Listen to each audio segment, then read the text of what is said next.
Hello दोस्तों। तो चलिए आज फिर से सुनते हैं एक नई कहानी जिसका नाम है खोटे सिक्के, जिसको लिखा है मनु भंडारी जी ने और आपको सुनाऊंगी मैं आरती।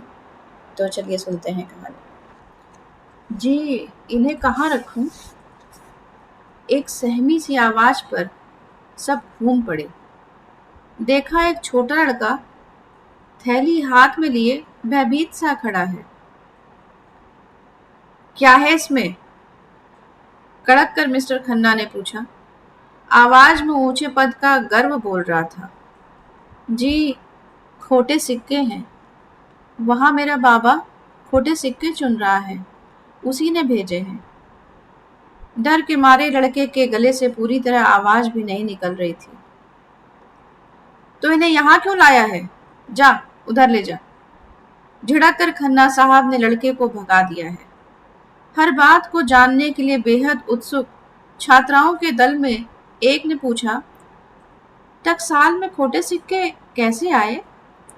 स्वर काफी मीठा था। निरंतर बड़ी बड़ी मशीनों की कर्कश आवाज सुनने के आदि खन्ना साहब को लगा जैसे किसी ने मिश्री घोलकर कानों में उड़ेल दी हो। क्रोध और रौब को एक ओर हटाकर होठों पर मधुर मुस्कान और आवाज में स्निग्धता लाकर बोले, देखिए, बहुत सावधानी के बावजूद कभी कभी बहुत सारे सिक्के बिगड़ ही जाते हैं। जहाँ सिक्के ढलते हैं, अगर उस मशीन में जरा सी भी खराबी हो जाती है तो सारे सिक्कों की शेप बिगड़ जाती है और फिर उनकी गिनती खोटे सिक्कों में होने लगती है। टकसाल वाले करते क्या है इन खोटे सिक्कों का? एक और से प्रश्न आया। चला देते होंगे और क्या, देखती नहीं बाजार में कितने खोटे सिक्के चलते हैं? बड़े ही शौक ढंग से दूसरी ओर से शंका का समाधान हुआ। जी नहीं, खोटे सिक्कों को हम चला नहीं देते, वापस टकसाल में ही खपाते हैं। जो चीज हमारी टकसाल में खोटी होती है उसकी जिम्मेदारी तो हमारी है, उसे बाहर क्यों भेजेंगे भला? खन्ना साहब ने इस ढंग से कहा मानो बता रहे हो, देखो हमारी नैतिकता। हमें क्या इतना गया गुजरा समझा है कि अपनी गलती को दूसरों के सिर पर मढ़ दें? खन्ना साहब टकसाल के उच्च पदाधिकारी हैं। वे गाइड का काम कभी नहीं करते, पर परसों जब उन्हें सूचना मिली कि लखनऊ से किसी कॉलेज की छात्राओं का एक दल कलकत्ते के दर्शनीय स्थानों को देखने के लिए आया है और वे टकसाल देखने की भी अनुमति चाहता है, तो सहर्ष अनुमति देने के साथ ही दिखाने के लिए वे स्वयं ही तैनात हो गए। ठीक 11 बजे बस पर से करीब 20-22 छात्राओं ने 2 अध्यापिकाओं के साथ टकसाल में प्रवेश किया। रंग बिरंगे दुपट्टों और विभिन्न प्रकार के सेंटों की मिली जुली सुगंध से जैसे एकाएक ही वहां मधुमास आ गया। बड़े तपाक से खन्ना साहब ने सबका स्वागत किया और बड़ी विनम्रता से अपना परिचय दिया। उससे भी अधिक शालीनता और विनय से परिचय दिया अपने पद गौरव का। फिर एक बार सतर्क नजरों से सबके चेहरों को पढ़ा कि उस पद का रौब आंखें फाड़ फाड़ कर अपने चारों ओर देखती, फुसर फुसर करती, एक दूसरे को ठेलती उन लड़कियों पर भी पड़ा या नहीं। इसके बाद टकसाल का संक्षिप्त इतिहास बताते हुए उन्होंने अंदर प्रवेश किया। एक चपल सी छात्रा ने अपने स्वभाव से भी अधिक चपल दुपट्टे को काबू में रखने का प्रयास करते हुए कहा, हमारी तलाशी नहीं ली जाएगी टकसाल में? सुनते हैं कि यहाँ घुसते और निकलते हुए सबकी तलाशी ली जाती है। आप लोग तो हमारी मेहमान हैं, मेहमानों की भी कोई तलाशी लेता है भला? वह तो यहाँ काम करने वाले मजदूरों की तलाशी ली जाती है, मुस्कुराकर खन्ना साहब ने कहा। सबसे पहले वे एक बड़े हॉल में पहुंचे जहाँ कई भट्टियां बनी हुई थी। इन भट्टियों में कच्ची धातु को गलाया जाता है। यह कहकर जैसे ही खन्ना साहब ने एक भट्टी के मुंह का ढक्कन खोला कि भट्टी के पास झुंड लगाकर खड़ी लड़कियां झटका खाकर 2 कदम पीछे हट गईं। आग की एक लहर जैसे सबको झुलसा गई। खन्ना साहब ने बताया, यह तो साधारण भट्टी है, आपको बिजली भट्टी भी दिखाऊंगा। उसमें तो आप बिना रंगीन चश्मा चढ़ाए देख भी नहीं सकती। लगता है जैसे सूरज सामने उतर आया हो। इसके बाद उन्होंने सारी प्रक्रिया समझाई कि किस प्रकार कच्ची धातु को गलाकर सिक्कों को उपयुक्त बनाया जाता है सिक्कों के उपयुक्त बनाया जाता है और उसे उसके लंबे लंबे बार्स बनाए जाते हैं। बड़े धैर्य और रुचि के साथ वे हाथों का संकेत कर करके समझा रहे थे और सारी छात्राएं उनके चेहरे पर यूं नजर गड़ाए सुन रही थी, मानो वहां का सारा ज्ञान सोख लेंगी। खन्ना साहब कोई चीज हाथ में उठाते तो 20-22 सिर इस तरह चारों ओर घिराते, मानो गुड़ की डली पर मक्खियां बैठ गई हों। जिस किसी भी हॉल से वे गुजरते वहां काम करने वालों की गति अपने आप ही बढ़ जाती। वे और अधिक मनोयोग और कुशलता से काम करने लगते। कभी कभी खन्ना साहब किसी मशीन के पास खड़े हो जाते और रोबीले स्वर में हुक्म देते, मशीन को चला दो। झटके से मशीन चलाई जाती और खन्ना साहब उसका ब्यौरा समझाते।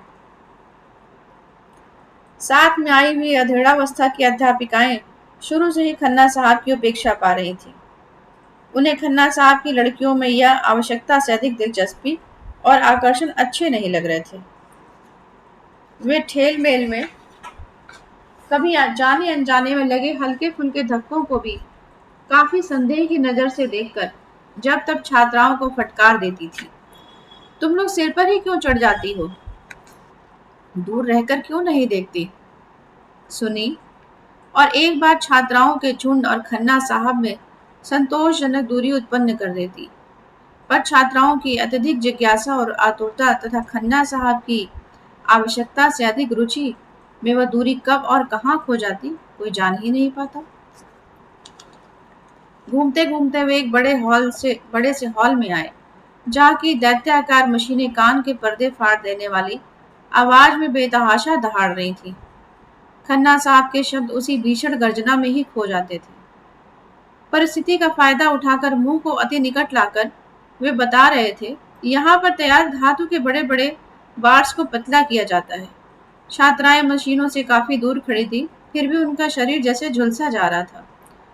आग से लाल लंबी लंबी सलाखें फटाफट ऊपर से नीचे गिर रही थी और नीचे हाथों में बड़ी बड़ी सडासियां लिए मजदूर उन सलाखों को उसी गति के साथ उठा उठाकर पास ही पानी की नालियों में पटकते जा रहे थे।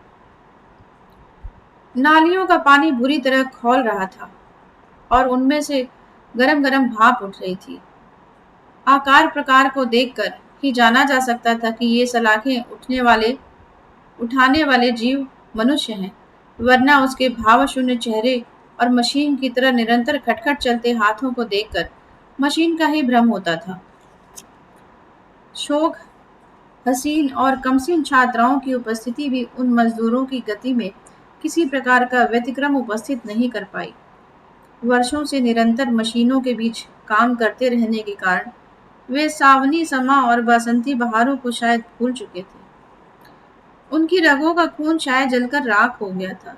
जिंदा रहने के लिए बड़ी तत्परता से वे मौत से खेल रहे थे। लड़कियों के चेहरे दया और भय से आक्रांत हो उठे। हाय राम, कैसा खतरनाक काम है, एक ने कहा। दूसरी ने उससे भी अधिक सहानुभूति से कहा, मैं तो इतनी दूर खड़े खड़े भी घुरता हुई जा रही हूँ, ये पास रहकर कैसे काम करते होंगे। एक ने खन्ना साहब से पूछा, यह तो बड़ा ही खतरनाक काम है, जरा सी चूक में सलाख सीधी टांग पर ही आ गिरे। जी हाँ, सो तो है ही, बहुत सी दुर्घटनाएं होती हैं। अभी कोई 2 महीने पहले ही एक आदमी की दोनों टांगें कट गईं। सच? फिर भी ये लोग यहाँ काम करने आते हैं, अपनी जान को जोखिम में डालकर? किसी ने पिघल कर पूछा। काम करने? अरे एक की जगह खाली होती है तो 50 टूट पड़ते हैं। आप जानती नहीं, हमारे देश में इंसान की जान बड़ी सस्ती है। चलो बाबा यहाँ से, यहाँ तो अब देखा नहीं जाता। इस विभत्स दृश्य को देखना उन लोगों के लिए शारीरिक और मानसिक दोनों ही दृष्टियों से असह्य हो रहा था। वहां से चलकर उन्होंने एक एक करके सब देखा कि किस प्रकार तांबे के इन मोटे मोटे बारों का पतला किया जाता है और फिर पैसे के आकार के गोल गोल टुकड़े काटे जाते हैं। उन पर राजकीय मोहर और सन की छाप पड़ती है। उन्हें साबुन और सोडे के पानी में धोकर साफ किया जाता है। फिर 5-7 आदमी बैठकर ढेरियां बनाकर अपने सधे हाथों से खोटे सिक्के चुनते हैं। और उन्हें बकौल खन्ना साहब वापस मिनट में ही खपा दिया जाता है। और यह सब देखते देखते लड़कियों के ताजा गमकते चेहरे क्लांत होकर मुरझा गए। वहां पर उन लोगों के लिए चाय और जलपान की व्यवस्था भी थी। दो नौकर खन्ना साहब की आज्ञा प्रतीक्षा में हाथ बांधे खड़े थे। नाज नखरों में से पली ये लड़कियां, जिन्हें गरीबी या अभावों की छाया ने भी नहीं छुआ था, मजदूरों की इस विभत्स झांकी को देखकर बड़ी आतंकित हो उठी थी। बैठते ही पूछा, इन मजदूरों को तनख्वाह क्या मिलती होगी? 60 रुपए मासिक। आदमी और 60 रुपए की खातिर अपनी जान जोखिम में डाल देता है? एक ने अपार आश्चर्य और दहशत से पूछा। संसार को मात्र किताबों के द्वारा जानने वाली इन अनुभवहीन छात्राओं की बुद्धि पर खन्ना साहब मुस्कुरा उठे। गद्दीदार कुर्सियों पर बैठकर रसगुल्ले और गर्मा गर्म समोसे खाती हुई उन छात्राओं का दिल मजदूरों की दुर्दशा पर करुणा से पसीजा जा रहा था। तभी बाहर से एक औरत के रोने की आवाज से बातों का क्रम टूट गया। खन्ना साहब की भौहों पर सलवटें उभर आईं। परिस्थिति समझने के लिए वे कुर्सी से उठे ही थे कि एक मैले कुचले कपड़े पहने, आंख नाक से पानी बहाती बुढ़िया भीतर चली आई और खन्ना साहब के पैरों पर गिर पड़ी। घृणा से खन्ना साहब ने पांव खींच लिए। गुस्सा उनको इतना आ रहा था कि यदि ये कोमल शरीर और उससे भी कोमल दिल वाली लड़कियां उस समय वहां न बैठी होती तो उसके सिर पर कसकर लात जमा देते। कड़क कर खन्ना साहब ने पूछा, कौन है तू? यहाँ कैसे चली आई? तभी रोकता थामता चपरासी आ गया। उसने बताया कि 2 महीने पहले जिस मजदूर की दोनों टांगें कट गई थी, यह उसी की स्त्री है। स्त्री रोते रोते सिर पटक पटक कर हाथ जोड़ जोड़ कर कह रही थी, उसे कोई छोटा मोटा काम दे दीजिए सरकार, नहीं तो हम भूखों मर जाएंगे। बैठे बैठे वह खोटे सिक्के चुनने का काम ही कर देगा। दिमाग खराब हो गया है। जिसके दोनों टांगे नहीं है वह क्या खाक काम करेगा? चलो हटो यहाँ से। मौके पे मौके सिर खाने आ जाते हैं। अब कहाँ जाएं सरकार? 20 साल तक आप लोगों की नौकरी की, आपकी नौकरी में ही टांग गई। अब कहाँ जाएं सरकार? हम पर दया करिए, नहीं तो बाल बच्चे भूखों मर जाएंगे। नौकरी में टांग गई तो मुआवजा नहीं मिल गया? 200 रुपए। अब क्या जागीर लिख दूं उसके नाम? चपरासी, बाहर निकालो इसे। मेरे आदमी को बेकार कर दिया, अब वह कहाँ जाए? उसे यहीं कोई काम दे दो हुजूर, नहीं तो वह वाक्य पूरा करती इससे पहले ही चपरासी उसे घसीट ले गया। लड़कियों के चेहरों पर व्याप्त करुणा को देखकर खन्ना साहब के लिए सफाई पेश करना जरूरी हो गया। बोले, टांग कट गई तो हमने 200 रुपये मुआवजे के लिए दे दिए, और हम कर भी क्या सकते हैं।